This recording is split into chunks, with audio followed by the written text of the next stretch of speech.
Navy and John Perry on having a fabulous year. And he's got a good basketball team. Well coached, played hard, great kick, great players. Obviously, I have a little piece of my heart with John because John played at East Tennessee State long before I got there. Played for Ed DeChellis, and he was Ed's assistant. Scott Wagers was a good defensive coach, was on the staff at Coach DeChellis and then Coach Bartow before I got there. I knew it'd be a hard game.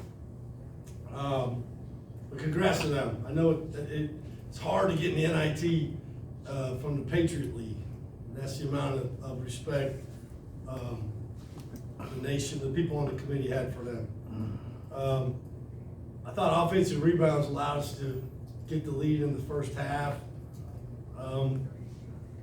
We did a really good job in man. Early they got out of it and went to zone. I just didn't think we had great ball movement against the zone in the first half. I thought we settled. I was about to lose my mind over there, drive the ball. I thought in the second half we had much more movement against the zone, then they had to come out of it and guard us man. And it's very indicative of how many times we hit the lane. We hit the lane 37 times and scored 56 points. That's 1.51, but when we did it, it was 0.9. I'm not a math major, but I think I know the difference. We're 15 out of 17 at the rim. Finally, Juke got one. Look, we're getting wide open looks. Especially in transition. Sometimes you just got to turn it down and go to the rim. Juke finally did that late. I thought Cooper and Omaha getting in foul trouble in the first half hurt us. Those guys were really good defensively. We had to play small. It's not our better defensive team. The second half they were in the game. I thought those two guys did a really good job defensively in the post.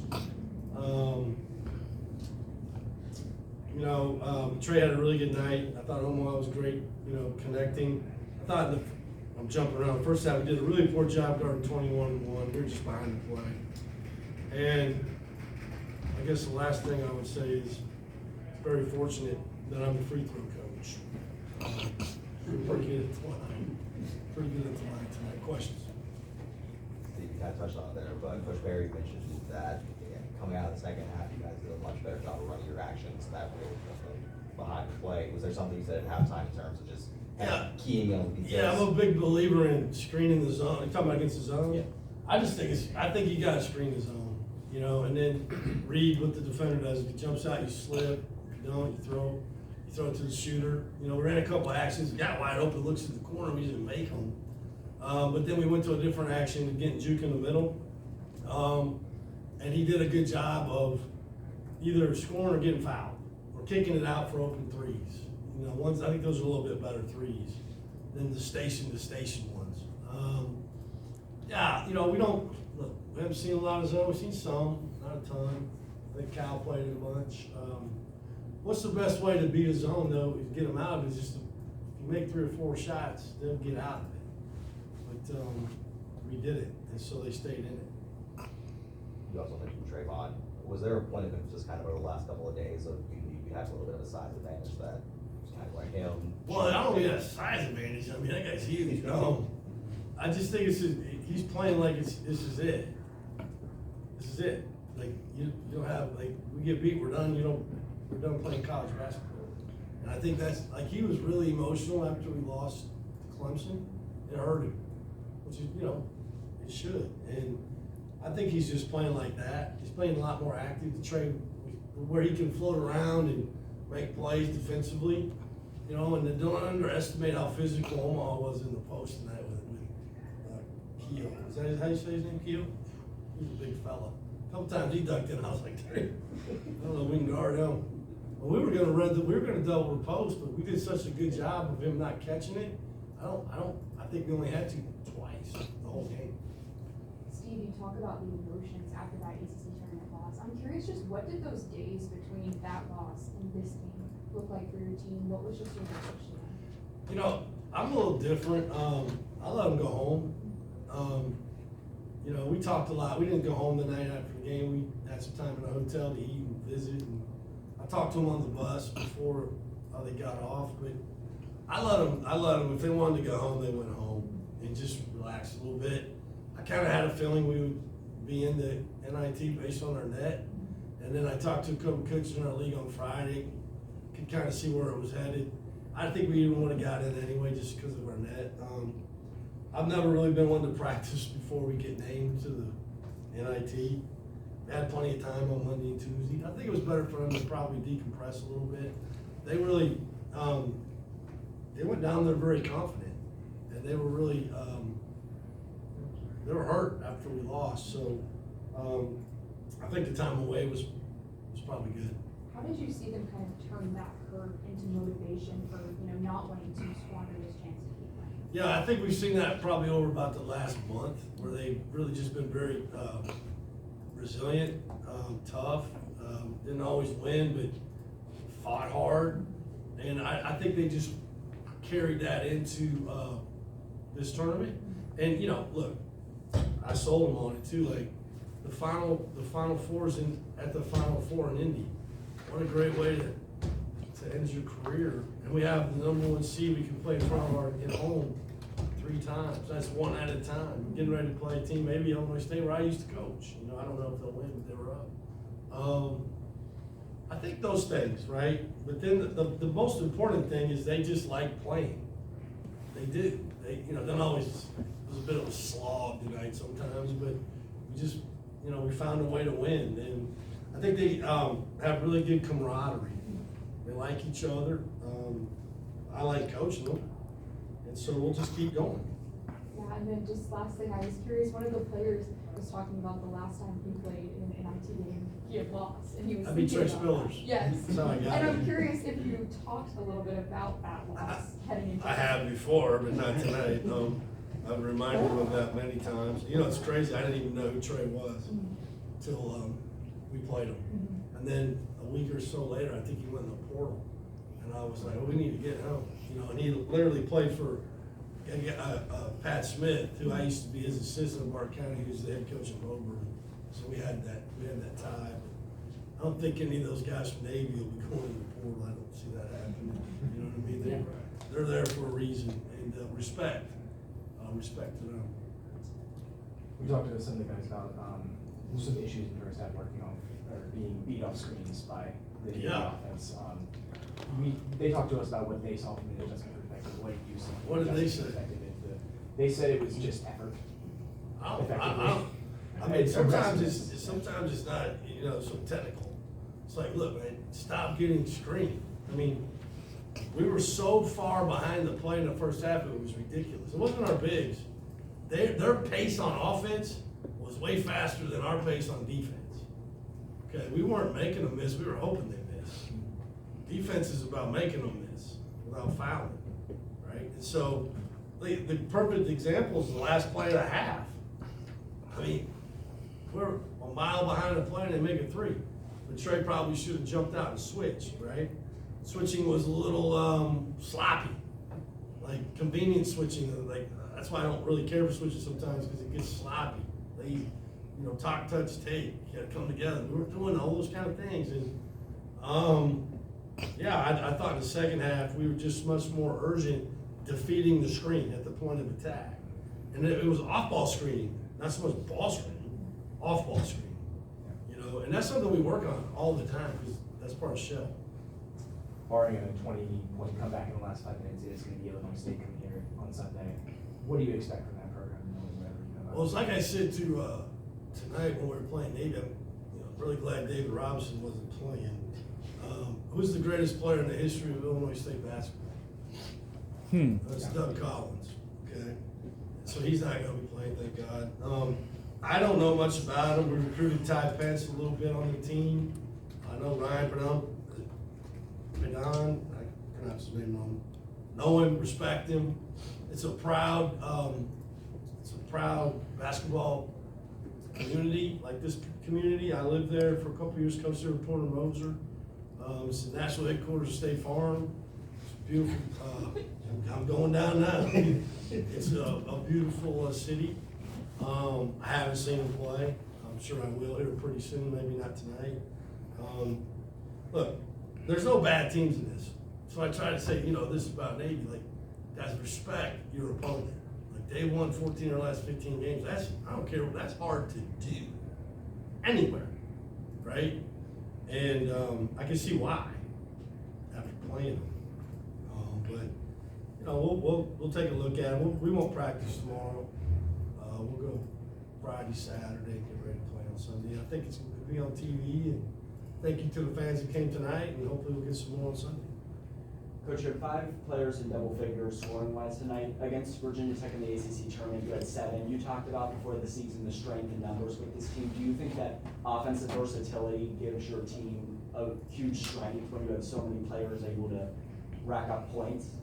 Yeah, I mean, look, when you go start scouting the team that puts that many guys in double figures, it's hard to scout, right? Seb didn't have a great night. Seb sprained his ankle yesterday. I wasn't even sure he was going to play. Jalen Cross has got the flu. He's dehydrated. He couldn't, or whatever. He's sick. I don't know. I'm not going to diagnose people, but you know, so like those guys, we like to have them. Yeah, I mean, Makai didn't get it going as much, but Miles made some shots in the second half, and he was 5 of 5 from the free throw line. You know, and so when you start like saying, okay, I'm gonna look at the scout, I'm gonna start watching Wake Forest play. You're like, dang, well, that guy can score, that guy can score, that guy scores. I think that's, you know, as a coach, that's what you want is balance. And then you got juke. It's pretty hard to guard.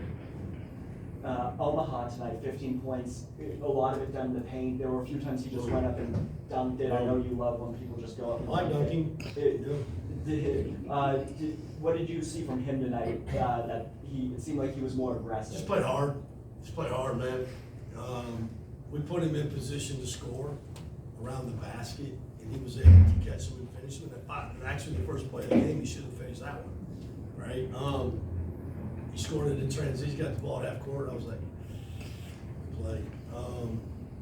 Yeah, I just think we put him in position to make those plays, and he caught it and finished. And he made a 3. You know, didn't really take a bad one. Yeah, I thought, but his game was, he played so hard defensively that it's crazy how hard he played defensively. Coach, how do you balance, I don't want to call it recruiting, but I guess recruiting and the postseason, and what can you tell us about Deontay Neal? Yeah. Well, you know, obviously I can't comment on recruit. You know, but what I can tell you is you never, it's not a balance because you never stop recruiting. At least I don't. To me, it's a 365-day job. Now, my wife would probably tell me maybe Christmas I shouldn't be doing it, or you know, sometimes, but it's always, you're always doing it. And if you're not, you're not doing your job. And so, you know, like we're recruiting all the time. You know, more on the phone than sometimes in person, especially this time of year. There's no portal doesn't open until April 7th. So really there's really technically nobody in the portal, right? And so now there's still high school games going on. We go to those if we can, if they're certified. We could go overseas if we want. National Junior College tournaments next week, I think. Probably won't go to that. But there's always something to do in recruiting. And, you know, I've always been that kind of coach. That and scheduling might be the most important things that you do besides coach your team. I can't comment on potential recruits. Steve, kind of piggybacking off of that, how do you balance, obviously, recruiting, getting ready for a game, but then also trying to win these games when you're also probably still trying to evaluate guys in your team? You know, Yeah, I think that was a great thing about, go backwards on that, you know, playing some more is you get to watch these guys play more, right? You know, and I was glad to be able to get Isaac in there tonight. I want to play him more, you know, especially off the ball. Really like him. I think he's going to be a great player. Yeah, the good thing is not only you get to play, you get to practice too. You know, you get to spend more time with them. I don't remember, you asked about recruiting? Just balancing all. Yeah, it's just 37 years. You know, you block out some time, maybe to watch film. Okay, you do that. And then for me, you know, I play in practice, but I've been doing it so long, I play in practice pretty easily. And then I spend most of the time on the phone, you know, I do. It's different, you know, it's different. I'm so used to the season being a grind and then having some breathing room after the season's over. And I'm not complaining. I'm telling you, you asked the question. It is harder. I feel I'm more exhausted after the season doing the portal than I am during the season. It's just so time consuming. Like on the phone. And you ever get tired talking? I do. You know, it's just mentally exhausting, you know, and it's man, it changes, like it's fast. Like, you know, one day you think you're in, the next day you're out, you know, and then 3 other guys are calling about somebody, and you know what I mean? It's mental Olympics all the time. So hey, but I like it. I mean, if I didn't like it, I wouldn't be doing it, you know. And so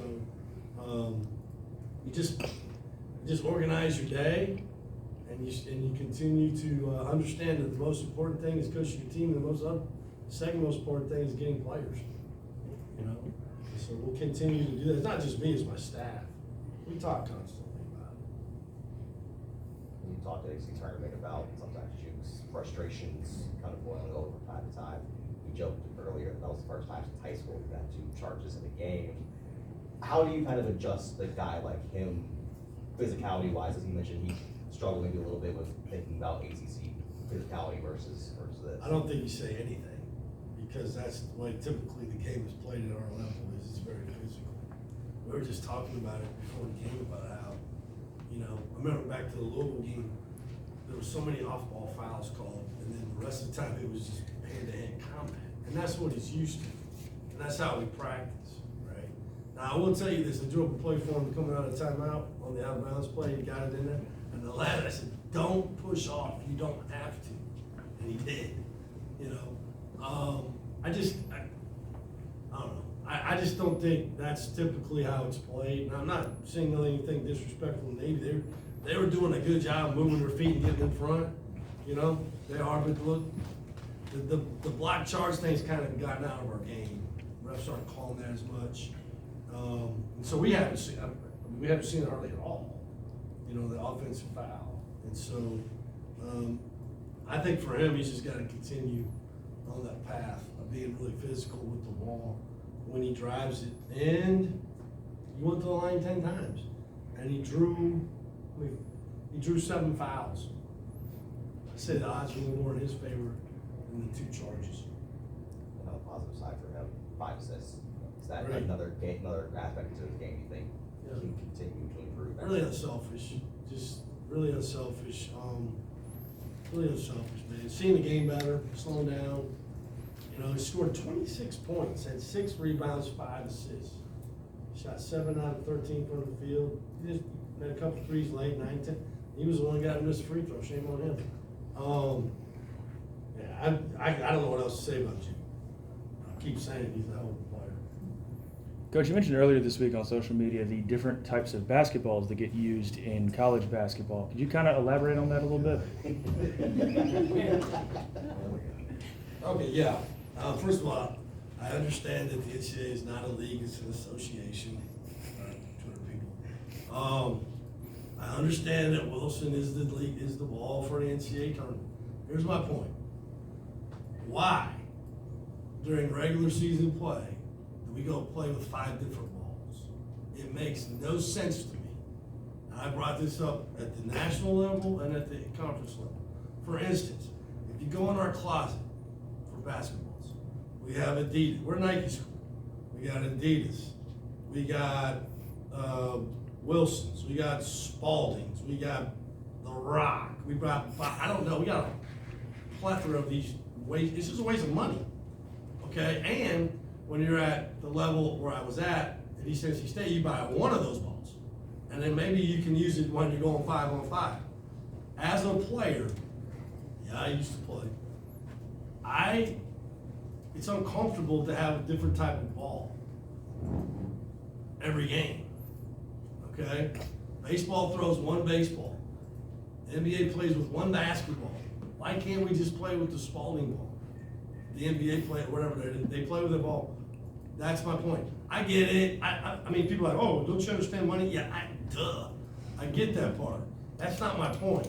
My point is, why can't the NCAA come together and say, okay, if we're gonna play at the Wilson ball in the NCAA tournament, then we should be playing them during the year, and we're not. We're not, and it is different. I don't care about the air. I wasn't commenting about the ball bouncing. I don't know anything about that. I'm telling you about the feel of the ball. They're all different. And so why do we do that? Why can't we agree that, hey, we're gonna play with one basket, whatever that is, you know, and it's not gonna happen. I get it, because there's too much corporate dollar in the deal. You know, we have a Nike deal, somebody's got an Adidas deal, somebody's got an Under Armour deal, on and on and on. What's left? Who else has the ball? New Balance, I don't know.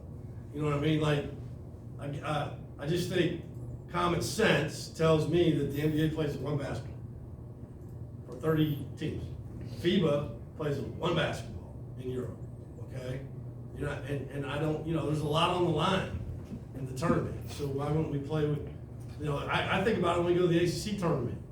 Like, we very rarely play with Wilson, and also we're playing this Wilson ball. Everybody, if you don't think it's not different, it is different. I'm not making excuses, I'm not saying I shoot the ball better, it's just comfort. And that's my little rant. Okay, and yeah, they got a lot of play. I don't know what I did it for, but I did. I've been trying pretty good staying off social media. But I can't help myself sometimes, you know, and that was it. That was it. I just common sense tells me that we should just play one basketball. Thank you, Coach. Thank you, everyone. Thank you.